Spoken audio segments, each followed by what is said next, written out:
sampai dengan 10.30, which is 5 more minutes from now, itu adalah kita mempelajari esensi apa sih pemimpin di dalam saya, the leader in me. Kategori dan kapasitas apa yang diperlukan. Leadership itu bukan barang baru, Bapak Ibu. Leadership itu juga tidak bisa diikuti bersertifikasi lalu Anda lulus sebagai leader terbaik. Tidak bisa. Leadership itu adalah long life learning. Kalau Anda belajar kepemimpinan, nggak ada sertifikat kelulusan kepemimpinan. Selama kita masih bernafas, kita masih belajar untuk menjadi pemimpin yang baik. Nah, ketika Anda sedang belajar, Anda lihat, saya sudah punya pengalaman luar biasa, Anda sudah punya pengalaman luar biasa, kita semua itu hebat, luar biasa gitu ya. Apalagi Anda masuk tergolong 3% aja loh di dunia. Tapi mungkin ketika kita sedang menghadapi 19 bulan masa pandemi ini, kita semua harus jadi beginner lagi Bapak Ibu. Tidak ada satu negara pun dan satu manusia hebat sekalipun yang tahu kapan pandemi akan berakhir. Kita cuma bisa berdoa. Kita cuma bisa berharap, kita cuma bisa prokes dan taat aturan. Tapi tidak ada satu orang pun yang punya pengalaman pandemi. Sekalipun ada, berarti umurnya udah banyak. Karena pandemi kan siklusnya ratusan tahun. Kalaupun beliau ini, sang sepuh ini pernah mengalami pandemi yang sebelumnya, lalu mengalami lagi pandemi, berarti dia berpengalaman, tapi tidak untuk jenis COVID-19. So welcome, we are all beginner. Kita semua pemula. Nggak ada expert di sini. Termasuk expert leadership juga nggak ada. Sehingga belajar kita jadi lebih nyaman. Mari kita pelajari ingredients apa yang perlu kita tambahkan, yang perlu kita bangun di tengah masa yang sukar ini. Nah, kita lanjut kemudian dengan short break, ada 20 menit, nanti akan dipandu oleh host ya. Kita punya 2 host yang cantik-cantik ya hari ini untuk memandu kita, supaya waktunya bisa tepat waktu di 11.00 sampai dengan 11.50 masuk ke perhentian yang kedua. Di perhentian yang kedua, kita akan mengelola konflik. Tadi Pak Basuki sudah sampaikan, pemimpin itu kan harus bekerja sama dengan orang lain. Pemimpin itu adalah relationship builder. Bagaimana kita bisa membangun hubungan kalau kita tidak bisa mengatasi konflik yang terjadi atau menangani konflik? Nah, di situ juga diberikan kesempatan nanti untuk Anda ada online assessment ya. Biasanya kami memberikan kertas assessment, tapi karena online nggak boleh ada kendala, tetap harus bisa dilakukan secara online. Lalu kemudian kita akan rehat makan siang hanya 45 menit ya, karena kita ada di tempat masing-masing, entah Anda ada di rumah maupun Anda ada di kantor yang bergilir karena antara work from home dan work from office ya. Lalu kemudian nanti pukul 12.45 tepat, oleh host akan diumumkan kembali hasil dari online assessment Anda. Makanya jangan telat ya, supaya Anda bisa lihat hasil assessment-nya karena tidak ada siaran ulang gitu katanya ya. Lalu kemudian sore hari nanti siang setelah makan siang jam 13 sampai dengan jam 14 itu kita akan masuk lebih dalam dengan kapasitas jenis apa yang perlu dibangun di tengah tantangan yang ada. Baru kemudian sore hari kita akan saling diskusi, saling memperlengkapi. Jadi hari ini 8 jam itu Anda bisa belajar dari fasilitator. Fasilitator belajar dari para peserta. Anda bisa belajar juga dari slide yang ditayangkan, dari ketikan kata kunci yang Indri berikan. Nah, kalau Anda mau mencatat, lebih terstruktur, Anda boleh menggunakan handout. Silahkan Indri boleh di-sharingkan atau Stephen untuk handout-nya di chat room. Bagi Anda yang menggunakan handphone mungkin nggak bisa tarik datanya, nanti Anda koordinasi dengan tim ASA ya, supaya bisa dikirimkan ke WA Anda. Tapi Anda yang menggunakan laptop silahkan tarik datanya, kami sudah menyediakan handout yang terstruktur untuk Anda mengisinya. Kita nggak tahu nih, setiap kita itu punya personality yang berbeda. Saya compliance dominance, jadi saya demen sesuatu yang terstruktur. Tapi untuk suami saya yang lebih influential dominance, rasanya lebih enak ngejazz. Kalau saya lebih enak lagu klasik gitu. Jadi beda dari personality, beda juga cara kita belajar. Ya, silakan feel free mau pakai catatan pribadi boleh yang nyaman buat Anda, atau mau pakai handout terstruktur, silakan Anda save dari link yang diberikan. Nah, sore nanti kita akan memperlengkapi untuk meningkatkan tadi yang namanya mawas diri menuju aktualisasi diri sebelum kita menutup hari dengan evaluasi. Makanya jangan kaget ya Bapak Ibu kalau nanti tiba-tiba nih kita lagi seru-seru belajar terdengarlah bunyi bel. Kalau bunyinya 2 kali seperti contoh ini, nah itu bukan kami jualan es, bukan. Tapi menandakan 15 menit sebelum saya mengakhiri sesi saya. Jadi Anda bisa, I'm fully aware bahwa 15 menit lagi kita break gitu buat Anda. Kami sangat menghargai para pemimpin yang menghargai waktu. Karena one thing you can't recycle is wasted time. Satu hal yang tidak bisa didaur ulang adalah waktu yang terbuang percuma. Leader, Anda akan mempergunakan waktu dengan baik dan bijak. Kalau ternyata kita sedang bicara lalu kemudian bunyilah bel sekali lagi, itu artinya 5 menit sebelum berakhir saya diberikan kode oleh tim dari Sola untuk wrap up. Dan Anda juga diberikan kode untuk bentar lagi ngopi gitu ya. Jadi kami punya timekeeper yang akan menolong Anda. Untuk itu sebelum kita mulai sama-sama masuk di sesinya, saya tuh pingin banget deh lihat apa sih yang menjadi ekspektasi Anda. Saya berharap sebagai seorang leader Anda tidak datang ke pelatihan online ini gara-gara dipaksa seseorang. Terus datangnya setengah hati gitu, nggak punya ekspektasi. Jadi feel free untuk silahkan ketik di chat room, apa sih yang sebetulnya Anda harapkan dari pelatihan hari ini yang 8 jam termasuk untuk break kita, bagi pengembangan kapasitas kepemimpinan Anda. So it's all about you, yourself. Karena kita sedang bicara self-awareness. Jadi jangan nulisnya gini nanti di chat room.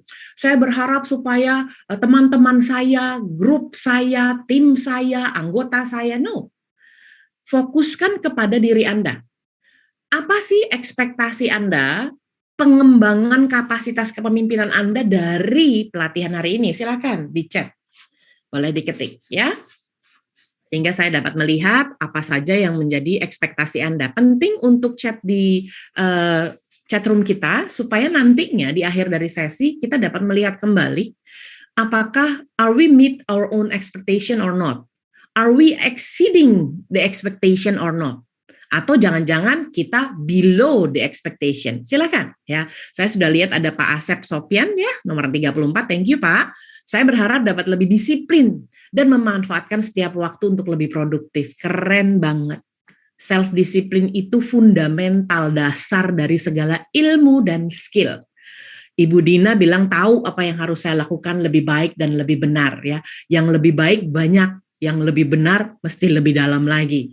Lalu kemudian silakan teman-teman untuk langsung di chat ya. Saya tidak bacakan satu-satu, tapi feel free selama Anda mendengarkan, mungkin masih memikirkan, mungkin masih merangkai kalimat, feel free untuk langsung masuk dengan kata kunci ekspektasi saya gitu ya. Jadi walaupun nanti sudah bergulir ke slide berikutnya, kita masih bisa tahu bahwa itulah ekspektasi Anda. Good.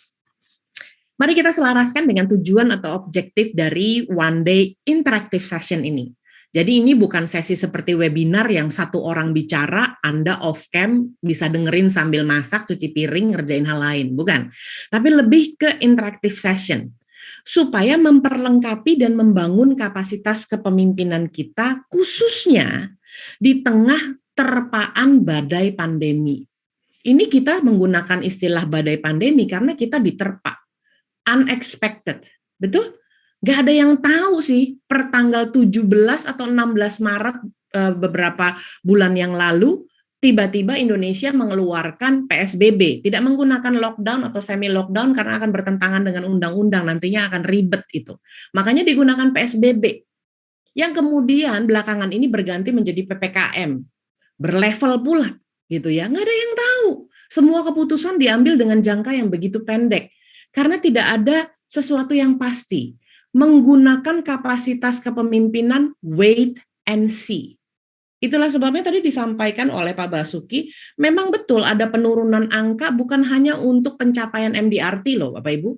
Dari semua bisnis sektor, nggak usah ngomong yang jauh-jauh lah, Giant aja sudah tutup kok sekarang. Segitu besar, segitu banyak gerainya. Segitu luar biasanya tempatnya nggak pernah kecil dia. Tapi justru yang kecil-kecil seperti Indomart, Alfamart, Alfamidi masih tetap tersebar dia di seluruh Indonesia. Memang kadang-kadang kapal sampan yang kecil itu kalau bergerak untuk pindah haluan lebih cepat dan lebih gesit dibandingkan kapal tanker. Kapal tanker itu kalau mau putar balik dengan cepat, nggak bisa, terbalik dia. Pertanyaan saya, kapal di Allianz itu besar atau kecil? Kalau besar, berarti harus manuver dengan baik. Kalau kapal kecil, pakai manajemen warung nggak apa-apa. Manajemen warung tuh sumpel kanan, keluarin kiri, pakai dulu dari kantong kanan, gantiin dari kantong kiri, nggak apa-apa. Tetapi kalau kita bicara kapasitas MDRT, Anda bukan agent abal-abal, betul? Namanya saja sudah Allianz.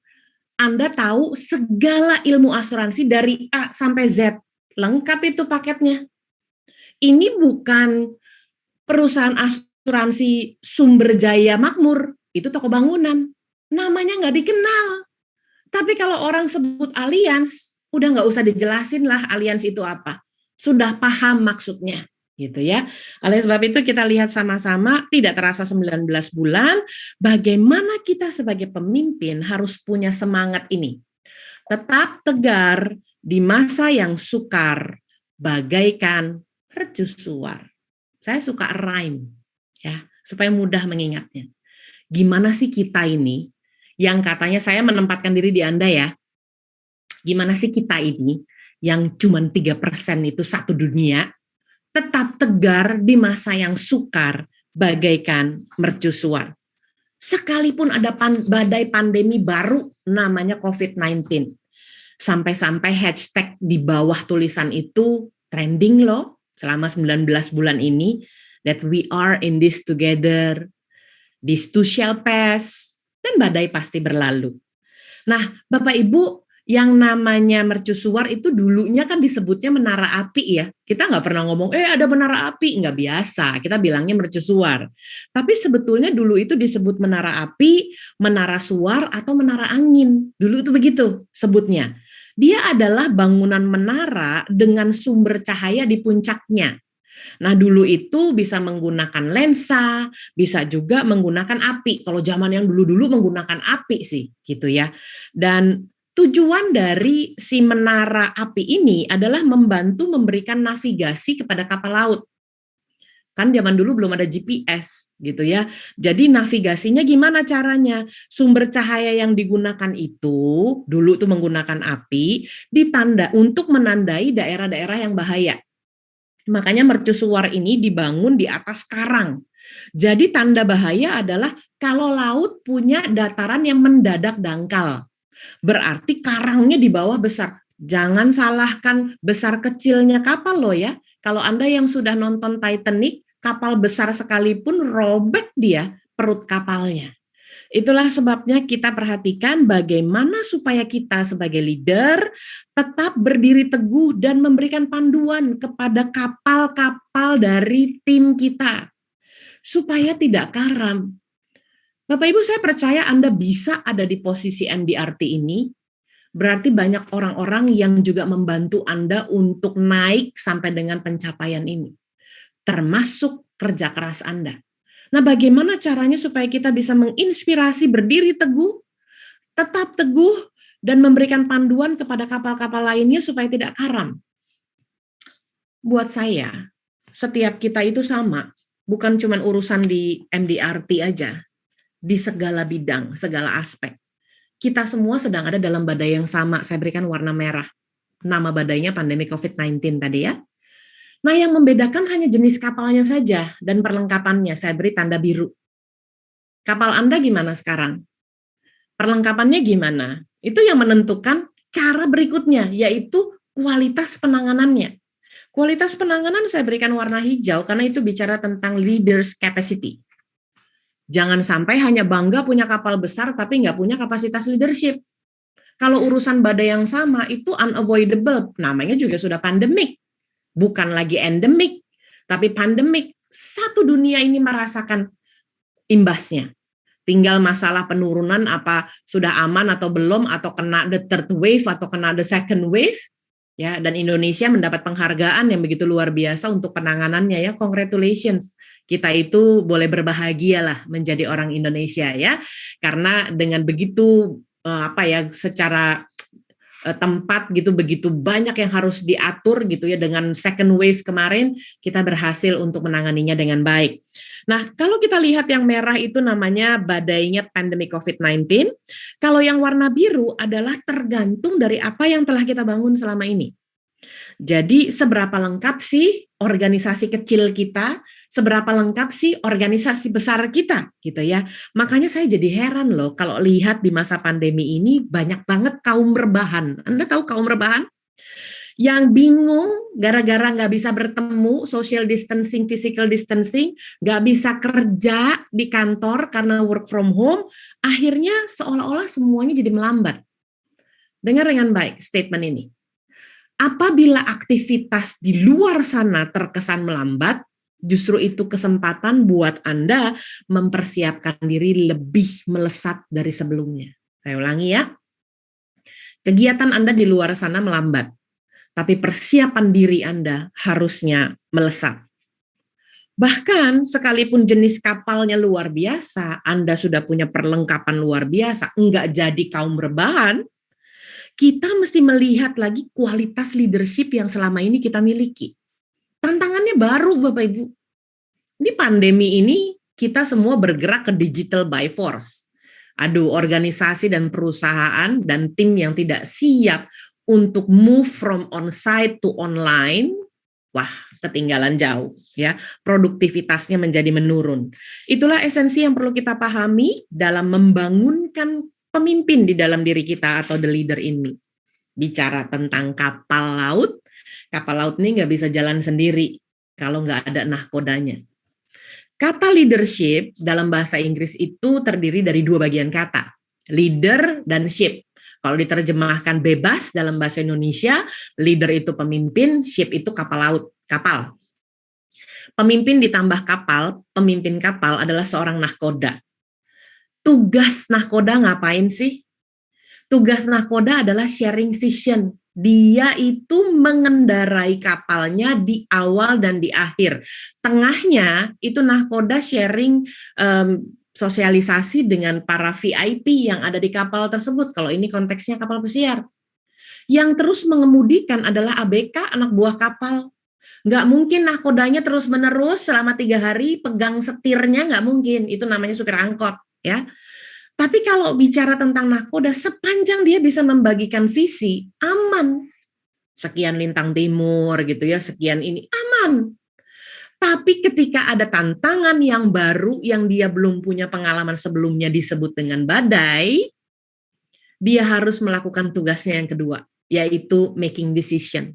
Dia harus membuat keputusan untuk mengembalikan haluan yang salah akibat terterpa badai kembali kepada visi yang semula. Kita ini kadang-kadang punya paradigma yang terlalu sempit, Bapak Ibu. Kenapa saya katakan sempit? Kita ini ada di era new normal yang sudah menjadi normal, betul?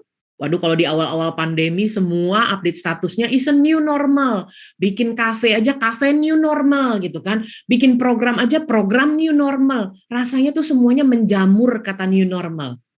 Look at us now. Look at us now. It's normal.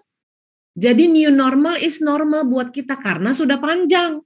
Ini bukan lari sprint, ini maraton, sudah 19 bulan kita mengalami pandemi. Nah, harapan kita jangan balik ke masa old normal dong. Saya nggak percaya kita akan kembali ke masa semula. Saya tidak percaya dan saya tidak mau meyakini bahwa kita akan kembali ke old normal. Tapi saya mau percaya dan meyakini kita akan menuju the better normal. Jadi new normal jangan balik ke old, tetapi baliknya menujunya kepada better normal. Kenapa? Dengan digital by force seharusnya kita lebih baik. Seharusnya dengan pandemi ini kita lebih siap.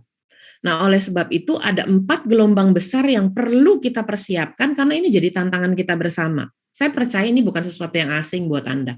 Gelombang besar badainya ada 4. Gelombang pertama namanya volatility atau ketidakstabilan.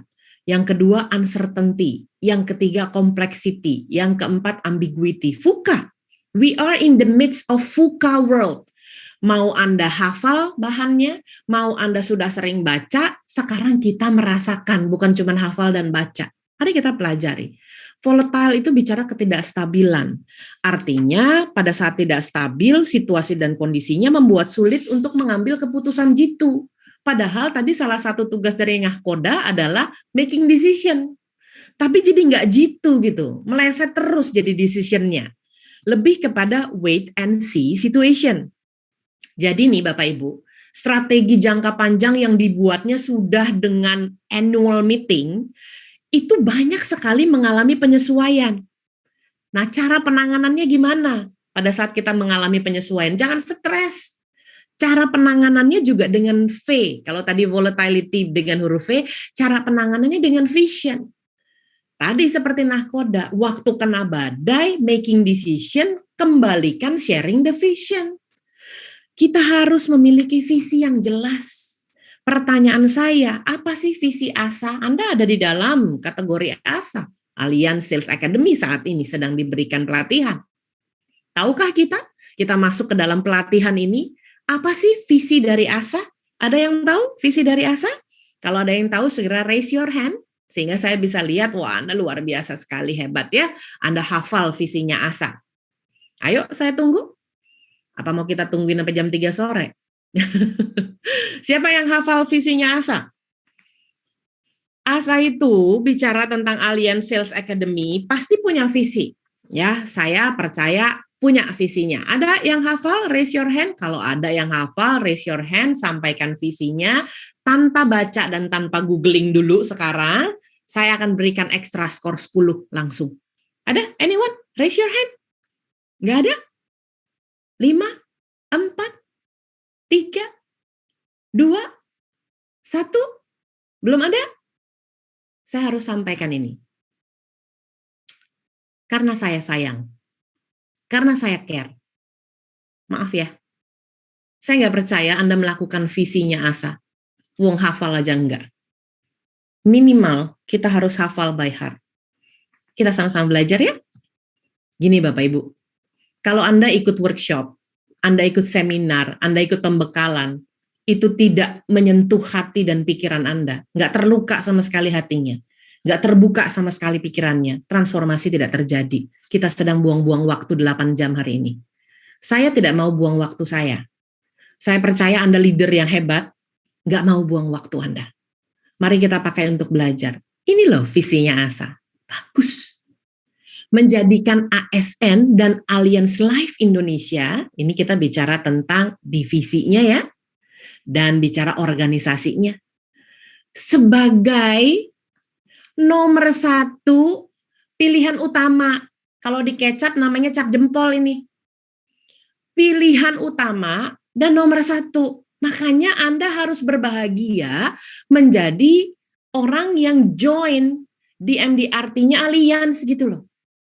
Karena kita bukan nomor 2. Kita bukan pilihan sampingan. Kan asuransi di Indonesia bukan cuma Allianz Bapak Ibu. Banyak banget. Maaf ya. Apalagi yang lebih murah. Banyak. Kalau mau ngomong benefit, situ cover 33 penyakit. Ada yang cover 46 penyakit dengan harga lebih murah. Tapi kenapa harus Allianz? Kenapa Allianz harus jadi nomor 1, nggak nomor 3 gitu?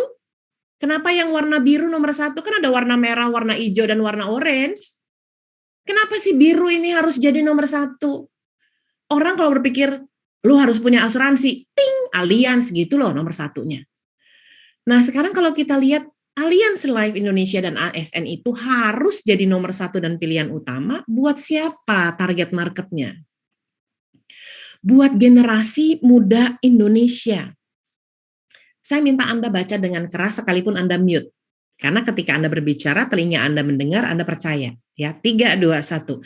Menjadikan ASN dan Allianz Life Indonesia, saya belum lihat mulutnya bergerak nih. Kalau suaranya saya pasti nggak dengar karena Anda mute.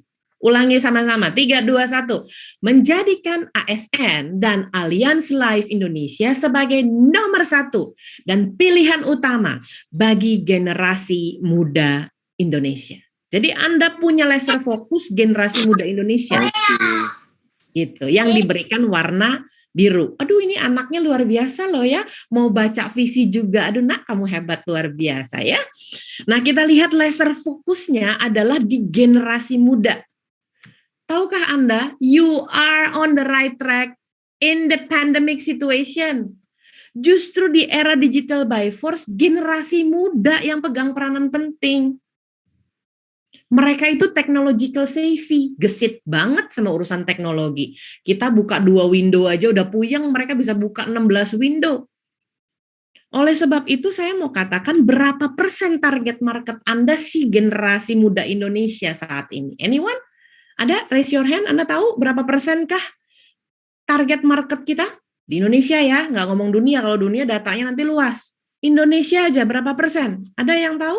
Anyone? Raise your hand, bantu saya. Atau mungkin mau diketik ya, saya sambil cek chatnya. Ada yang tahu berapa persen kah? Ibu Elna bilang 30% jumlahnya. Wah, keren ya. Luar biasa. Ini ada beberapa yang oke, baru Ibu Elna ya. Good. Sekarang kita lihat ya sama-sama ya di dalam data ini. Oke, kita mainnya di data aja ya, supaya kita tidak salah arah dari sumber setgap.go.id ya. Dari infografik ini, sumber sensus penduduknya 2020 yang selesai di September. Jadi September 2020.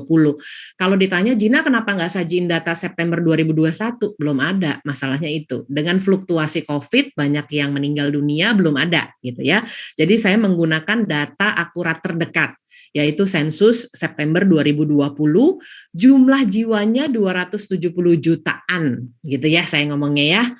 Persentase penduduk usia produktif yang dikategorikan 15-64 tahun itu 70,72%. Kalau generasi muda Indonesia, jangan berpikir urusannya anak-anak umur 30-an. Tapi WHO sudah mencanangkan kategori pemuda adalah 15-60 tahun. Jadi kalau Anda ketemu opa umur 60 tahun, sapaannya gini, bro, apa kabar bro? Karena dia masih muda menurut WHO gitu ya. Jadi 15-60 tahun adalah usia pemuda ala WHO. Nah pertanyaannya apakah ini sudah sesuai dengan fokus visi Anda? Atau ada penetrasi khusus? Mari kita bedah komposisinya bersama-sama. Jadi 70,72 ini kita bedah. Sebetulnya 15-64 nih kategori komposisi umurnya tuh bagaimana sih gitu ya. Nah kita bedah sama-sama dari angka yang sama 270 jutaan itu kita akan baca infografik dalam bentuk pie chart anti-clockwise. Mulai dari warna hijau jangan ke kanan, kalau ke kanan itu adalah arah jarum jam, tetapi kita bacanya arah kiri, berarti anti dari waktu ya. Kita lihat dulu di bagian yang warna hijau. Saya sebut warna aja ya. Di bagian yang hijau, itu adalah generasi yang disebut pre-boomer atau dulunya disebut tradisionalis. Jumlahnya kecil, 1,87%. Ini tuh orang-orang yang lahir sebelum Indonesia merdeka ya, sebelum 1945. Kalau ditanya sekarang umur berapa mereka? 75 tahunan lah kira-kira ya. Nah, dari jumlah peserta saat ini yang ikut, saya mau tanya, ada nggak di antara kita yang kategorinya usia pre-boomer? Ada? Pre-boomer ada di sini? Kayaknya kalau lihat wajah-wajahnya, saya nengok ke kanan nih ya, saya lihat ke second screen saya, kayaknya nggak ada yang umur 75 loh di sini ya. Ada? Kalau ada, tolong ketik di dalam chat room, saya hijau. Artinya saya tahu kalau Anda hijau tuh Anda sebetulnya harus dipanggil opa atau oma ya. Ada? Nggak ada ya. Sekarang kita bergerak ke kiri, yang berwarna kuning adalah baby boomer 11,56%. Mereka adalah yang lahir di tahun 1946 sampai 64. Enak hafalinnya. Cuman bolak-balik dari angka aja. Usia sekarang ya 56 sampai 74 tahun lah. Pertanyaan saya bukan berapa orang yang usianya baby boomer gitu. Karena kalau ngomong usia kan kita biasanya nggak enak ya. Selalu kalau dibilang usia berapa, gue masih muda lah ya. Jadi saya nggak nanya usia ya. Saya mau tanya ini, berapa persen jumlah klien Anda di komposisi ini? Nggak usah dijawab karena ini mungkin sifatnya confidential ya. Tapi Anda cukup catat. Mereka ini adalah orang-orang yang, dengar dengan baik, pastinya lebih mapan dari generasi yang lain. Ulang ya, pastinya lebih mapan. Dengar dengan baik, dengar baik-baik. Jadi kalau disuruh nambah premi nggak masalah. It's not a new client, tapi klien yang sama menambah nilai preminya 11,56%. Are they your client? If yes, selamat, Anda sudah jadi nomor 1 dan pilihan utama. Visinya sudah dihidupi. Nah, kita lihat, kalau memang ini adalah klien terbesar Anda, mereka-mereka ini yang di tempat kuning adalah pengambil keputusan tertinggi di organisasi, biasanya umur 56-74 masih jadi advisor, bahkan jadi komisaris. Saya jarang lihat komisaris umur 12 tahun gitu, nggak ada. Ya, business owner. So, ini adalah crème de la crème dalam perkiraan ekonomi. Oke, yang berikutnya kita mundur ke warna orange ya, 21,88% adalah Generation X. Saya Generation X ya. Jadi saya lahir di antara tahun 1965 sampai 1980, usianya antara 40 sampai 55. Kalau ditanya Gina umurnya berapa sih? Umur saya jelita, jelang 50 tahun ya. Nah, berapa persen jumlah klien Anda di sini? Ini tergolong senior milenial. Kalau saya pakai kata IDN ya, untuk millennial generation, belum disebut milenial sih, tapi dia adalah senior milenial. Yang fungsinya tuh justru adalah fungsi yang sangat vital, menghubungkan, menjembatani business owner kepada millennial generation. Karena kan ada communication gap, ada generation gap. Milenial bicara sama orang 70 tahun, itu gapnya banyak banget. Siapa yang menjembatani? Generation X. 21,88%. Berapa persen jumlah klien Anda di sini? Sama pertanyaannya. Justru Anda perlu mereka yang bisa menjembatani. Karena belum tentu millennial generation merasakan penting punya asuransi Allianz gitu loh. Kalau penting punya asuransi mungkin iya, tapi kalau penting punya asuransinya Allianz belum tentu. Kalau keadaan finansialnya belum seperti crème de la crème, ya dicari yang murah lah ya. Gitu. Itulah sebabnya kita harus berpikir strategi dari visi bagaimana menjadi tindakan nyata. Sekarang kita tiba di 2 terakhir, langsung saya wrap up, yaitu warna merah dan warna ungu ya. Jadi ini adalah milenial ditambah dengan generation Z. Jangan disingkat, nanti jadinya Gen Z ya. Jadi generation Z dan juga milenial ini jumlah totalnya 53,81%, Bapak Ibu. Ini tuh kalau dikaliin 270 jutaan, itu 145 jutaan loh di Indonesia. Kategori usianya 8 tahun sampai 39 tahun. Pengusaha muda ada di sini. Yang lahir di tahun 96 sampai dengan 2012. Apakah ini maksudnya fokus Anda generasi muda Indonesia? Jadi next time kalau ditanya, fokusnya ke arah yang mana? Jangan jawabnya, iya yang 72% itu loh tadi. Iya tapi yang mana? Lebih ke arah mana? Baby boomer masuk nggak? Atau Anda malahan masuknya ke post generation Z yang cuma 10,88. Wah itu sih umurnya 0 sampai 7 tahun. Rasanya dia belum bisa menentukan mau pilih asuransi mana gitu ya. Masih ditentuin sama orang tuanya. Itu adalah gelombang yang pertama. Jadi kita banyak belajar hari ini. Gelombang yang kedua adalah bicara uncertainty atau ketidakpastian. Dan bicara complexity atau kerumitan. Dua hal ini menyatu. Jadi nggak usah dibahas satu-satu. Dibahas sekalian aja. Bagaimana kita menghadapi ketidakpastian, kita bicara tentang gak ada satupun yang tahu kapan pandemi ini berakhir. Kita bicara kerumitan, awalnya krisis kesehatan. Kan COVID-19 itu virus, penyakit. Melebarlah dia kepada krisis ekonomi. Saya berharap tidak melebar lagi ke krisis pangan dan krisis kepercayaan. Artinya jadi rumit gitu, urusan satu virus dia rumit banget. Nah, ketika dia sedang rumit-rumitnya, uncertainty dan complexity menyatu, pertanyaannya adalah bagaimana cara penanganannya. Uncertainty ditangani dengan U juga, dengan understanding. Ayo, tambahkan pemahaman Anda. Kalau dulu tahu banyak, udah lewat, sekarang harus tahu yang baru. Kedua, gimana caranya menghadapi complexity? Harus ada clarity atau kejelasan. Pemahaman dan kejelasan yang lebih dalam tentang predikat Anda sebagai life changer.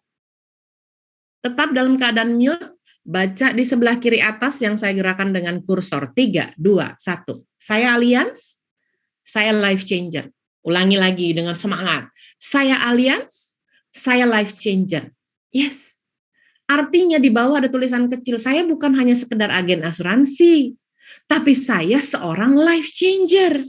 Dan bicara tentang orang yang bisa mengubah, membawa perubahan di dalam kehidupan adalah orang yang tahu fungsi dari kehidupan itu sendiri.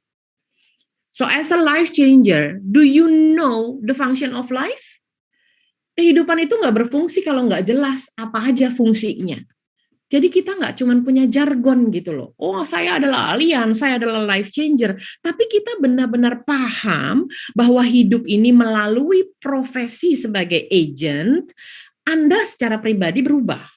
Dan Anda mengubah keadaan ke arah yang lebih baik. Kita awali dengan kehidupan yang pertama ya. The function of life yang pertama. L-nya adalah leadership. Makanya Anda ada di dalam satu kemasan The Leader in Me. Saya sengaja menggunakan singkatan sih, lebih banyak supaya pembelajaran kita yang cuma sepertiga hari ini diserapnya lebih baik gitu ya.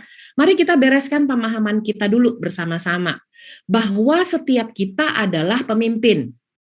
Kenapa? Karena pada saat kita sadar setiap kita adalah pemimpin, kita jadi mengupayakan berfungsi dengan baik dalam kita memimpin keseharian kita. Sebab begini, kata pemimpin itu nggak pernah loh dibatasi oleh jabatan, itu namanya pimpinan. Makanya bahasa Indonesia mirip sih, pemimpin versus pimpinan. Kalau Anda cuma bilang pemimpin harus punya jabatan, itu bukan pemimpin, itu pimpinan. Pimpinan cabang, pimpinan wilayah, itu pakai kata pimpinan. Tapi kalau orang yang punya jiwa pemimpin dan punya pengaruh di area masing-masing, walaupun dia nggak punya jabatannya, kartu namanya nggak terlalu tinggi banget, dia kategorinya tetap pemimpin. Sampai sini jelas ya?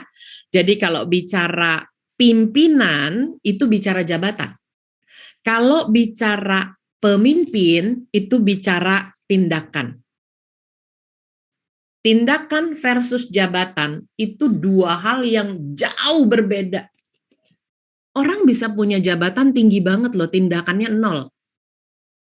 Atau orang yang sebetulnya nggak punya sama sekali jabatan dan kartu nama, level terendah sekalipun dalam organisasi, tapi pengaruhnya luar biasa. Saya mau bicara pengaruh hari ini. Saya tidak tertarik bicara level apa Anda. Berapa pencapaian Anda? Saya lebih tertarik bicara bagaimana jiwa kepemimpinan Anda. Itulah sebabnya leadership sangat erat kaitannya dengan pengaruh. Dan waktu ada kata pengaruh, artinya membuat orang lain mengikuti. As simple as that. Anda kalau lihat gambar ini digunakan untuk networking, betul? 1 jadi 3, 3 jadi 9, bukan 1 jadi 2, 2 jadi 3, 3 jadi 4, kelamaan. Ini kita bicara exponential growth. MDRT tidak bicara 1 tambah 1, 2 tambah 1, 3. Level MDRT kita bicara exponential growth. Berarti dia terjadi pelipat gandaan. Membuat orang lain mengikuti. Dari 1 orang berdampak untuk 3. Habis 3 jangan 6 dong. Habis 3 orang yang berdampak itu dibekali lagi untuk tanggung jawab punya pengaruh ke 3 berikutnya. Maka 3 kali 3 jadi 9. Sampai sini saya stop gambarnya, karena kalau gambarnya diterusin jadi panjang banget, nggak muat slide-nya. Nah, si 9 yang sudah berdampak ini harus mentoring dan monitoring ke 9 berikutnya. Sehingga ketika dikalikan, dari 9 kali 9 itu menjadi 81. Ini loh yang disebut acceleration. Kita sering pakai itu ya.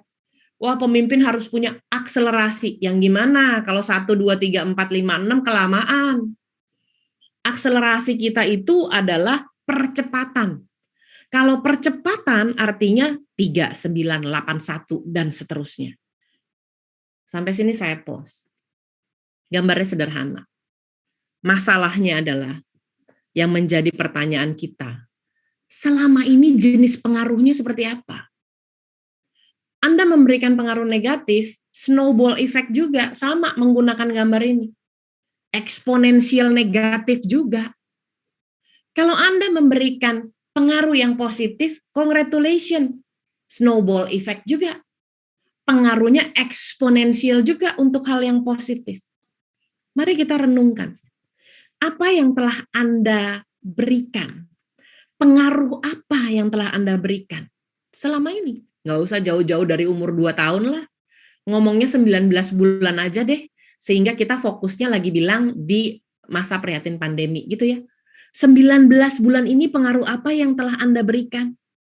Itu udah nggak bisa diulang lagi. Masa lalu cuma bisa disyukuri atau disesali. Yang kedua, pengaruh apa yang sedang Anda berikan saat ini? Di tengah masa prihatin pandemi. Berarti itu kan bicara present time ya. Bicara hal-hal yang hari ini saya janji, saya komitmen, saya mau berubah gitu. Udah mulai belum? Belum, kan baru janji ya. Kadang-kadang engkau yang berjanji, engkau juga yang mengingkari lagi ya. Nah, sekarang yang ketiga ini penting. Pengaruh apa yang akan Anda berikan? Itu bicara future. Bicara tentang harapan masa depan. Makanya ada hashtagnya, selalu ada asa. Selalu ada harapan. Asa itu cerita tentang harapan, harapan itu bicara tentang coba sekali lagi. Orang yang tidak mau mencoba sekali lagi gara-gara melihat penurunan angka pencapaian MDRT secara internasional adalah orang yang putus asa.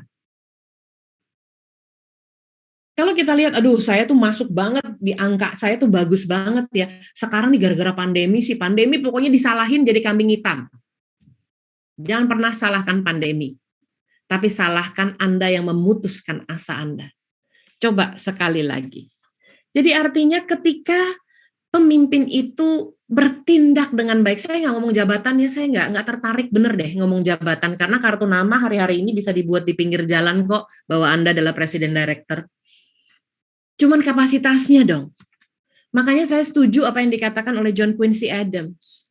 John Quincy Adams tuh bilang begini, if your action inspire others, you have to inspire others before you are expired ya. Jangan nunggu expired dulu nih ya. If your action inspire others to dream more, learn more, do more, kategorinya you are a leader.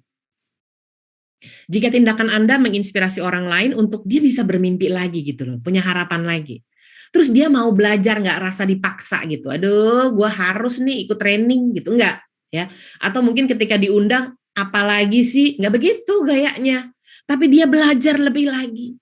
Bahkan habis belajar, dia menurunkan jadi tindakan nyata. Dia lakukan lebih lagi. Wah, ini adalah kategori pemimpin. Makanya kembali saya tekankan, saya nggak tertarik ngomong jabatan, bener deh. Dalam kata pemimpin, soalnya ada kata mimpi. Dalam kata pimpinan, nggak ketemu kata mimpi. Artinya, orang ini adalah orang yang punya visi. So, let me pause. Apakah Anda terkategori orang ini? Apakah Anda punya impian besar? Apakah Anda orang yang senang belajar? Terus catatan Anda sudah dilakukan belum? Karena hari ini bakalan banyak lagi nih catatannya. Jadi kita tidak bertugas untuk mengumpulkan catatan. Enggak, kita nggak mau bikin kitab kok. Tapi kita mau melakukannya. Makanya saya buat definisi lah ya. Kalau bicara definisi pemimpin itu kan panjang, banyak. Tapi buat saya definisi ini saya susun. Karena saya menyusunnya bukan karena banyak baca buku gitu, bukan. Tapi karena saya sudah menjalankannya dan melakukannya. Bahwa seorang pemimpin adalah pribadi yang sebetulnya udah kelar dulu dengan dirinya sendiri. Sampai sini saya mau stop dulu, jangan terlalu dibaca ke bawah. Kalau Anda belum kelar sama diri Anda sendiri, masih nunggu aplaus, kalau orang nggak menghargai Anda masih ngambek, Anda bukan seorang pemimpin. Kalau nggak ditaruh namanya paling atas, ngerasa tidak dihargai, merasa kok kayaknya saya jadinya direndahkan. Kalau Anda masih punya perasaan direndahkan, dengar dengan baik, mungkin selama ini Anda naruh diri ketinggian kali. Orang yang merasa direndahkan, pernah nggak berasa, aduh gila ya, gue direndahin banget sih. Mungkin selama ini kita naruh diri ketinggian kali ya. Kalau kita ngerasa diabaikan, seperti keset yang nggak berguna dalam kehidupan kita, mungkin selama ini kita nggak tahu kali fungsi kita buat apa. Jangan-jangan fungsi kita memang untuk membersihkan organisasi alias keset. Mungkin kita belum ada self-acceptance selama ini. Jadi sampai sini kita bereskan dulu. Seorang pemimpin itu nggak ada urusan sama jabatan. Tapi pribadi yang sudah selesai dulu sama dirinya sendiri. Kalau dia sudah selesai sama dirinya sendiri di warna merah ini, baru kita lanjut deh. Dia yang sudah selesai dengan diri sendiri, mampu dan rela. Mampu itu bicara kognitif, bicara knowledge. Gimana Anda mau jadi pemimpin kalau malas belajar? Ini otak isinya apa kan gitu? Kalau kita sudah mampu, mumpuni berarti ya, secara kognitif, nggak pernah berhenti belajar, kita kemudian rela. Rela itu nggak ada di kepala. Rela itu bukan urusan kognitif. Rela itu bicara perasaan, bicara hati. Mampu dan rela untuk apa? Memberdayakan timnya. Saya kasih huruf B itu warnanya merah di garis lagi, berarti penting. Kenapa? Karena ketika si pribadi itu belum kelar sama dirinya sendiri, dia belum mampu, tidak mumpuni, cuman jabatannya aja tinggi, cuman tergolong aja MDRT, ceritanya begitu ya, yang katanya keren 3% itu. Tapi sebetulnya belum rela untuk memberdayakan timnya. Si B berputar menjadi P. P papa. Ya. Sehingga orang yang belum kelar dengan dirinya sendiri cenderung memperdayakan timnya. Aduh, saya berdoa, berharap, punya asa, jangan sampai ada yang masuk ke kategori memperdayakan tim. Kalau Anda bilang, ya nggak mungkin lah, Bu Gina, masa kita memperdayakan tim? Well, you never know. Saat seseorang ada di posisi atas, sangat mudah untuk memperdayakan menggunakan otoritas dan jabatan. Inilah esensi the leader ini. Yang Anda bangunkan itu kepemimpinan macam mana gitu loh. Apakah hard leadership, keras, atau hard, hati leadership? Kemudian ke arah yang lebih baik demi mencapai tujuan bersama atau visi, kembali ya, visi saya tekankan untuk kesejahteraan bersama. Nah, kalau Anda sudah selesai dengan diri Anda sendiri, semuanya berjalan sampai titik terakhir itu dengan baik. Pokoknya tujuannya kesejahteraan bersama. Tapi ketika Anda memperdayakan, maka tujuannya untuk kesejahteraan pribadi saja. Kalau udah begini repot nih. Akan terjadi sikut-sikutan, akan terjadi ngegeng-ngegengan.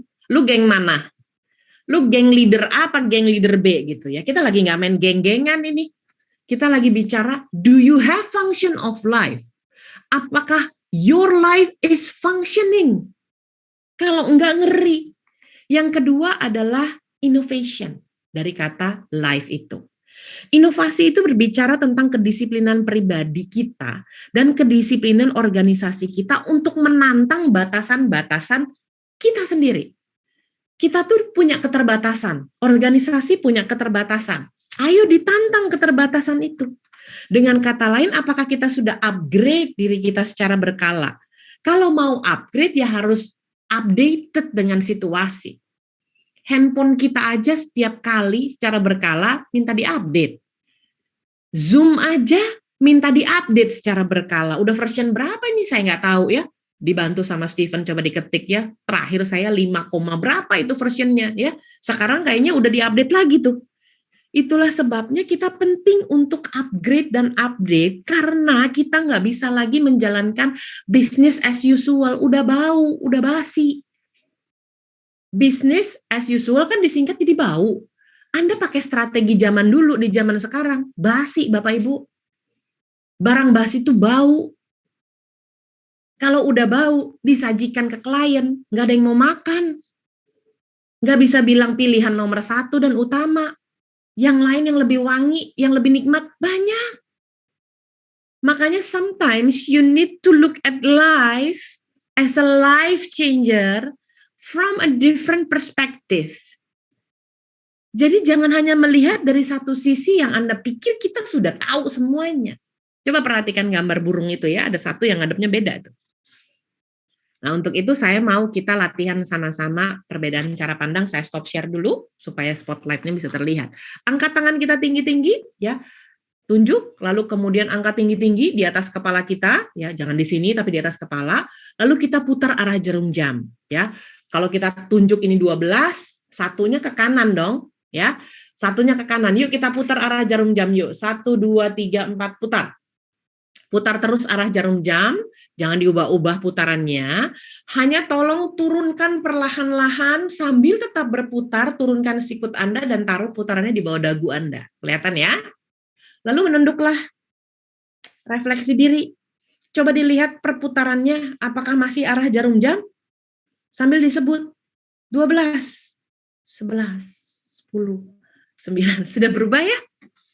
Tadi awalnya arah jarum jam, saya lihat ini Pak Eka Prasetya ya, Prasetyo ya. Oke, coba lagi ya Pak ya, daripada kita begini-begini sendiri ya, coba lagi ya, sama-sama ya.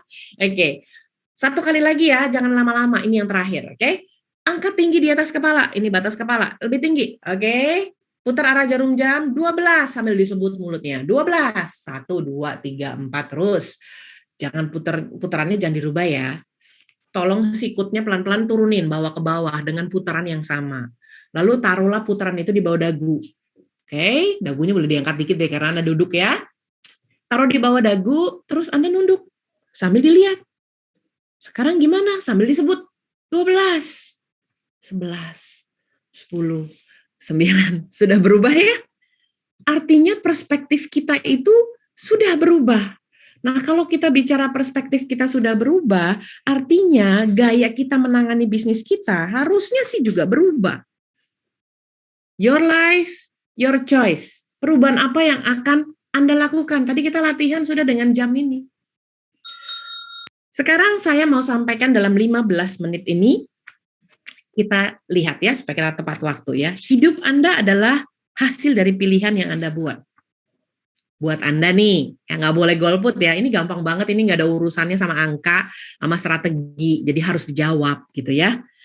Buat Anda nih secara pribadi, apakah 19 bulan masa pandemi ini tergolong A atau B? A adalah the best of times-nya Anda. Waktu-waktu terbaik Anda justru adanya di 19 bulan ini. Atau pilihan yang kedua, buat saya nih 19 bulan ini B, the worst of times. Waktu-waktu terburuk justru di kehidupan saya adanya 19 bulan ini. Silahkan di chat room, saya mau lihat Anda pilih A apa B. Cuman tinggal ketik A, B gitu aja ya. Jadi saya bisa lihat. Oke, Pak Edi langsung jawab, keren banget A. Wah, A. Waduh, keren banget ini. Nggak sangka saya. Semuanya A. Mana dong, ada yang B nggak? Masa luar biasa. Padahal ini banyak tekanan loh di sini. Ternyata Anda di dalam tekanan bisa jadi teladan. Ketemu. Ini ibu atau bapak ibu ya, emerensia ya. B, the worst of time. Mungkin kita mengalami banyak kehilangan juga loh di masa-masa ini. Entah itu kehilangan pekerjaan, kesempatan, kehilangan nyawa dari keluarga dan kerabat kita. It's a worst of times. Tapi dengar dengan baik, ini bukan tentang pilihan benar atau pilihan salah. Tapi kita mau bereskan paradigma kita as leader. You know what? Some of life's best lessons are learned at the worst times. Justru sebetulnya pembelajaran terbaik dalam hidup terkadang terjadinya di tengah waktu-waktu yang buruk. Your life, your choice. Mari kita pelajari bersama-sama dalam aplikasi ini. Ya, lihat jawaban Anda, A atau B. A ada di atas, B ada di bawah. Ya. Makanya saya bilang ini bukan tentang benar salah, milih A sama B itu dengan paradigma sekolah dulu. Kalau B itu dapatnya 100, kalau A itu dapatnya 0 gitu, enggak. Di bagian yang menjawab A tadi Bapak Ibu banyak yang menjawab A ya. If this is the best of times for you, apakah sudah menjadikannya jauh lebih baik dibandingkan sebelum pandemi? Dengan kata lain, Anda lebih disiplin nggak sekarang dibanding 19 bulan yang lalu? Anda lebih perhatian nggak sekarang dibanding 19 bulan yang lalu? If yes, berarti panah Anda sesuai dengan kursor saya. Hidup Anda akan tetap naik. Artinya, Anda akan mengalami progressing karena bentuk panahnya ke atas. Jangan sampai sekarang Anda ngakunya best of times, tapi ternyata Anda mengakhirinya dengan worst lesson. Bukan itu yang kita mau. Kita tidak mau penurunan, kita mau ada pencapaian. Kalau Anda yang memilih B, pertanyaannya apakah pengalaman terburuk Anda nih sampai Anda bisa ketik B, entah itu kehilangan nyawa, entah itu kehilangan kesehatan, kesempatan apapun itu yang rasanya gue belum pernah ngalamin kayak gini gitu loh sebelumnya. Ini tuh terburuk buat saya. Apakah yang terburuk ini menghasilkan best lessons? If yes, Anda walaupun ada di bawah tetap panahnya ke atas. Yang parah adalah ketika Anda mengaku bahwa ini adalah worst of times, Anda mengakhirinya dengan worst lessons. Perhatikan kehidupan kita sebagai life changer di masa pandemi ini. Apakah we become a better person or a bitter person after this? Saya percaya badai pasti berlalu, percaya banget itu. Nanti setelah badai berlalu, Anda jadi orang pahit apa jadi orang yang lebih baik? Because every test in our life makes us bitter or better. And every problem, including this pandemic, comes to break us or make us. The choice is ours. Whether we become victim or victor. Anda nih yang mana? Korban dari pandemi atau pemenang atas pandemi ini? Ayo sama-sama baca dalam bahasa Indonesianya dengan keras sekalipun Anda mute. Jadi saya mau lihat pergerakan bibirnya ya di dalam screen saya. Oke, 3, 2, 1. Setiap ujian dan di dalam kehidupan membuat kita menjadi pahit atau lebih baik. Setiap masalah yang datang dapat menghancurkan atau membentuk kita. Pilihan ada di tangan kita, apakah akan menjadi korban atau menjadi pemenang. Yang mau jadi pemenang, Anda harus masuk ke F-nya. Anda harus menguasai ilmu dasar asuransi. Anda harus punya great foundation about financial acumen. Kami memfasilitasi BNI, kami memfasilitasi transformasinya selama 5 tahun, Standard Chartered Bank, Bank Danamon Indonesia, all the financial institution, termasuk Allianz juga financial institution. Bagaimana kita mau jadi great leader kalau kita tidak punya yang namanya financial acumen, bahasa Indonesianya kepiawaian dalam mengatur keuangan.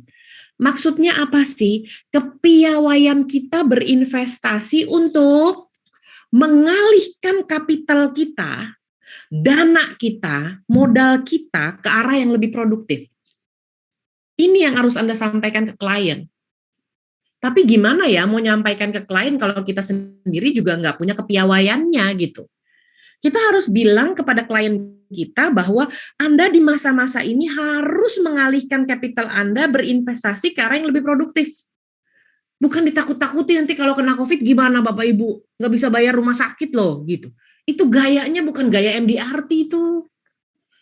Itu semua asuransi Ece juga begitu sih ngomongnya setahu saya, karena saya banyak banget ditawarinnya.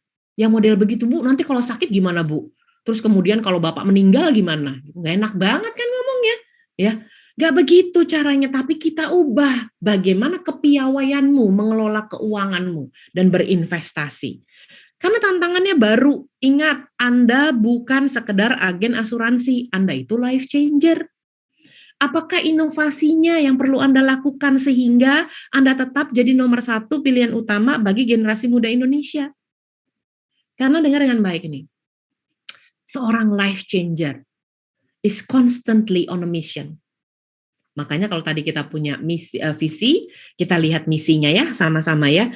Meningkatkan kesadaran generasi muda Indonesia tentang pentingnya financial acumen melalui asuransi jiwa. Itu adalah misi yang pertama. Misi yang kedua, karena ada kata serta, membantu Indonesia dalam meningkatkan penetrasi pasar produk asuransi. Keren banget loh. Maaf ya, Anda nggak membantu diri Anda nggak membantu klien Anda tuh mulia banget. Anda tuh membantu Indonesia loh. Sudah paham belum trennya di Indonesia seperti apa? Saya punya satu reading material yang nanti Anda bisa baca pada saat nanti break ya, tidak sekarang supaya waktunya bisa maksimal. Karena saya punya waktu tinggal 6 menit lagi ya untuk sesi 1 ini. Nah, silahkan nanti Anda lihat dari tren terbaru ya, dari news yang terbaru ya, tolong dibagikan sama Indri atau Stephen di dalam chat room atau Bernard, silahkan ya, nanti Anda bisa tarik dari sana bacanya nanti. Oke. Sekarang kita lanjut ke bagian berikutnya, yang terakhir. Are you functioning well in your life as a life changer? Harus ada jiwa entrepreneurship-nya. Nah, ini sering salah nih. Ya, ini paling bahaya deh ya. Orang yang dibilang entrepreneur itu adalah orang yang kaya gitu ya, pakai KHAYA. Orang kaya gitu ya. Sultan adalah orang yang memiliki jiwa entrepreneur. Bahkan orang bilang saya mau jadi entrepreneur supaya kaya gitu. Aduh, entrepreneur itu jangan digambarkan sebagai seorang muda, bening, bersih, mobilnya Tesla, uangnya banyak, gadgetnya yang paling terbaru. Dengar dengan baik, entrepreneur itu adalah orang yang mengembangkan usahanya sendiri. Tukang gado-gado juga entrepreneur. Jadi jangan berpikir supaya gimana caranya saya supaya dapat cuan banyak. Itu bukan itu. Karena ada jiwanya. Makanya perlu understanding dan perlu clarity yang jelas bahwa seorang yang kaya atau rich adalah orang yang punya kapasitas risk taker. Ini bukan soal handphonemu yang berapa gitu ya nomor-nomornya, bukan tentang mobil kamu yang udah bisa self driving belum, bukan gitu ya. Tapi apakah Anda seorang risk taker? Yang kedua, apakah waktu Anda seorang risk taker, Anda adalah orang yang risk takernya berintegritas gitu loh. Jangan main tabrak aturan dong, jangan taruh semua di bawah meja. Itu juga risk taker, tapi risk taker itu nggak punya integrity. Life changer itu bukan orang yang merusak sistem. Life changer itu orang yang memperbaiki sistem. Makanya dia harus punya can do character. Jadi jiwanya itu bukan apa yang saya mampu lakukan, tapi apa yang saya mau lakukan. Kalau soal kemampuan mungkin kita belum banyak. Yang penting punya kemauannya dulu untuk bisa mampu di kemudian hari. Nah, kalau kita bicara tentang integrity nih ya, saya mundur dikit. Itu tuh ada di value-nya Allianz loh, yang trust. How can you be trusted kalau Anda nggak punya integritas? Kalau bicara can do character, itu bicara tentang values yang kedua, yaitu easy. Segala sesuatu akan jadi mudah kalau kita mampu melakukannya. Kita akan mampu melakukannya minimal mau dulu. Minimal punya can do character. Dan haknya ini yang membedakan. When you do things, you do it heartedly. Anda lakukan dengan hati. Sehingga urusannya bukan biar cuannya banyak, tetapi bagaimana apa yang Anda lakukan memberi nilai tambah bagi masyarakat.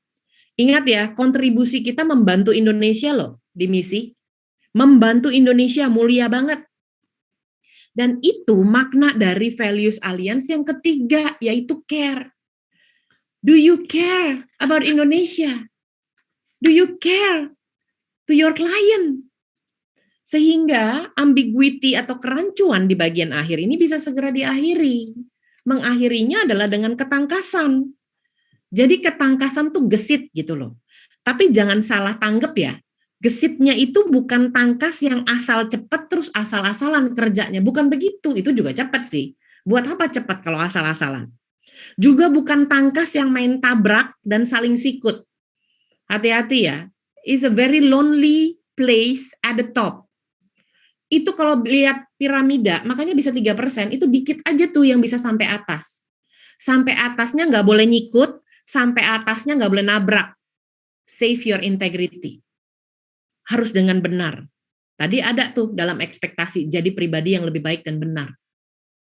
Yang akhirnya nanti kalau saling sikut jadi bersaing nggak sehat. Makanya setelah ini kita akan belajar tentang conflict management. Ini adalah tipe orang yang bahaya nih ya, belum selesai dengan diri sendiri.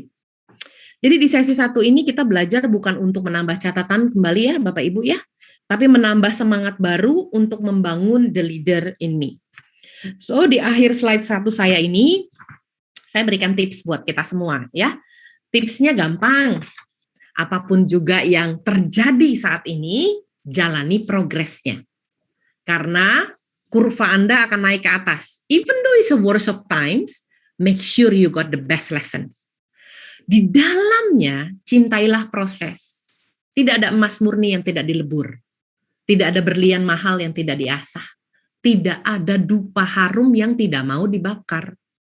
Cintailah prosesnya. Dan di tengah proses tersebut, jauhilah protesnya. Saya tambahin 1 ya. Juga harus taat prokes. Dan sebelum saya serahkan kembali, wah timingnya tepat nih 10.29 di saya, bentar lagi kelar ya, 10.30 ya. Saya mau minta Anda tuliskan di dalam chat room. Semua ambil bagian, jangan play safe, semua ambil bagian.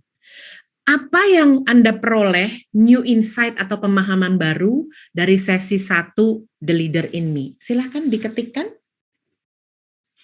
Pemahaman baru atau new insight apa yang Anda peroleh dari sesi 1 ini? Silahkan.